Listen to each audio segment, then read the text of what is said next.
Why are there so many broken marriages today? So many divorces? I'll tell you, they put each other first. You want a miserable marriage? Put your husband or wife first. You want a happy marriage? Put God first and put your wife or husband second. It'll never break, that marriage. It is impossible. Christ will hold you together for eternity, and He will bring your children also into His kingdom.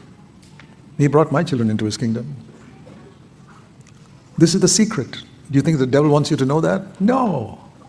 The devil doesn't want you to know that. He wants you to have a miserable marriage and a miserable family life and miserable children by putting yourself first. All the inhabitants of the earth are zero. If you did not know that, at least today, know it, what Nebuchadnezzar says. Number 2, verse 35. God does exactly what He wants in heaven.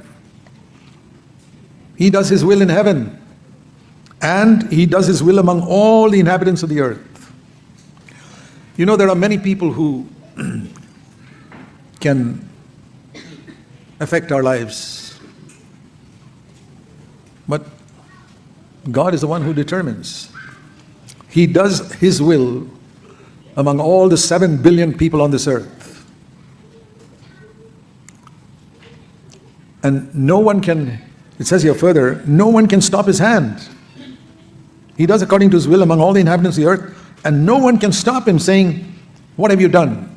Nobody can question God. His authority is absolute in heaven and absolute among all the people of this earth.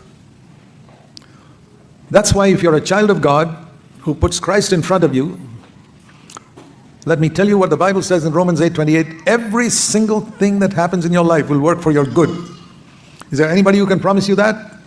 All the money in the world will not promise you that. You can get sick and die even if you're a billionaire. But when you put Christ first in your life, everything will work for your good.